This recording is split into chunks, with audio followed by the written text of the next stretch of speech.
Sabres are hot, the Ravens are shady, and the Bills, well, it might finally be their turn in free agency. Hi, I'm Nick. This is 10 Minutes with Nick. And first things first, let's just cover this base right away. Get out your red flyer wagons, ladies and gentlemen, and put the Buffalo Sabres in them, because the Sabres are just a wagon every single night. They are coming to play every single night. They want the goals, and they want the smoke. And that is what I've loved about this Sabres team in the post-Olympic break. They've come out not just with pace on the ice. They're skating in all three phases, and they've got a top 10 power kill. But they're coming out with violence. And I just mean violence. Like, Sam Carrick got traded to the Sabres, immediately got in a fight, and immediately got a goal. That's buying into the program right away.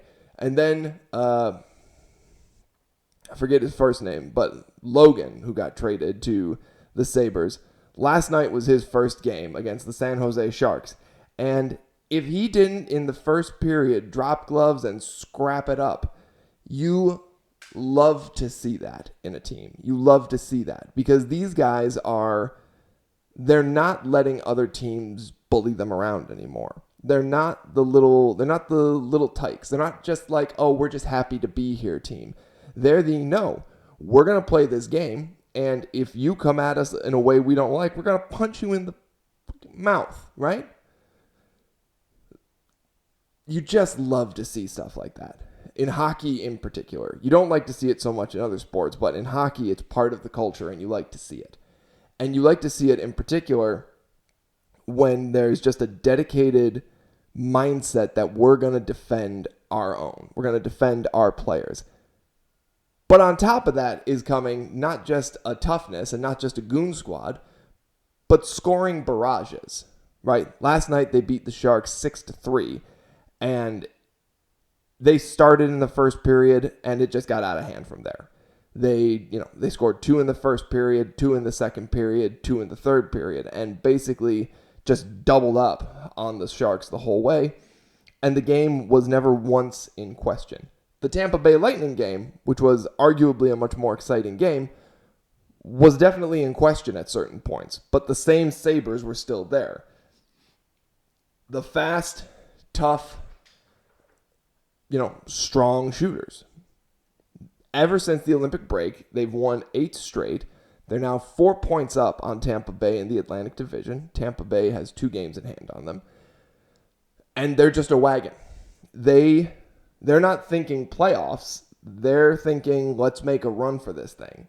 And they're a young team. They're well coached. And you just love to see it. And you love to see it for Lindy Ruff, who last coached the version of the Sabres that won the President's Trophy. And you love to see it for Lindy Ruff. He was a guy who was with Sabres hockey for a long time. I believe he also played for the Sabres back in the day. This could be his year. And you want it for him. You want it for him. You want it for these players. If you're not on the wagon already, join in. Jump on. There's room. Trust me. We've been here a while. But trust me, there's room for you. But in other news, in other sports, because I can't just gush about the Sabres all day, we have more news, not breaking anymore, was breaking at the time. The Baltimore Ravens, who traded for Max Crosby with 2 first-round picks, they got cold feet. They just said no thank you. Yeah, we wanted Max Crosby, a generational defensive end and strong run presence, big pass rusher, big strong guy. But he failed his physical. Now, ladies and gentlemen, there are lots of ways you can fail a physical. Physicals just mean that there is an injury that would prevent you from practicing essentially in that moment.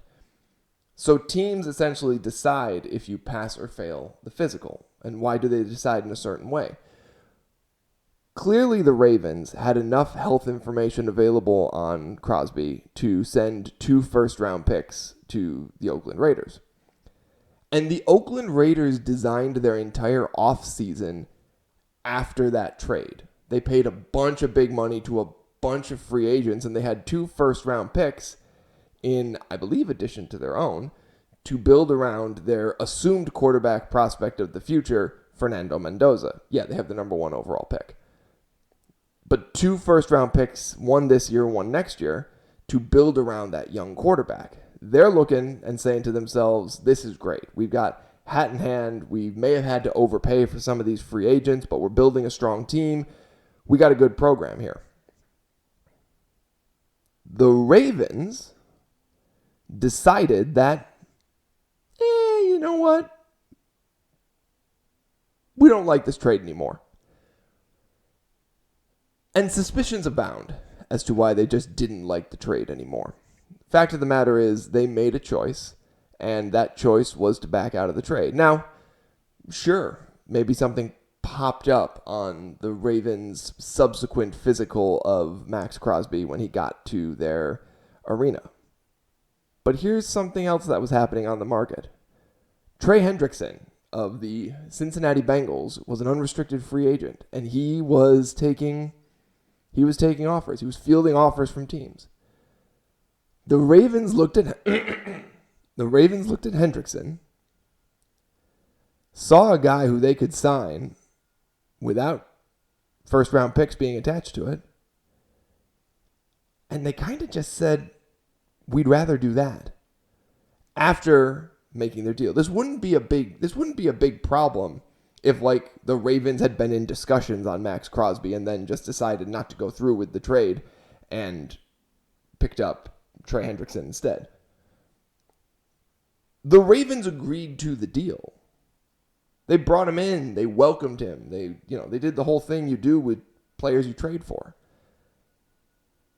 And then they backed out because Trey Hendrickson was in a price range that they could swing. Now, you might say, well, they're just trying to win. They're just trying to do their best to win. Or they might just be shady business people. The Ravens organization is shady. What can I say? Will Compton of Bussin' with the Boys and also previously of, playing in the NFL, pointed out that the Ravens, this isn't new for them. They did this with Ryan Grant of the Washington Commanders previously, wide receiver. They signed Ryan Grant to a 4-year deal worth $30 million, I believe, at the time. And then in a surprising move, the then Oakland Raiders released Michael Crabtree. And the Ravens said, ooh, Michael Crabtree. Yeah, we'd rather have him. And Ryan Grant, who, when you look it up, hadn't missed a game in his entire career, they failed his physical. Which just goes to show you, these organizations can manipulate these players to any extent they wish. So when you hear like the NFLPA and the collective bargaining agreements, like fighting hard against the owners, don't be so blinded by your loyalty to your team that you don't see essentially how unfairly these players can be treated. They can be treated like commodities and just picked up and cast aside. And you see it every day. Like a player takes a life-changing injury and the team basically just is like, oh, well, we don't want to pay you anymore. Cut.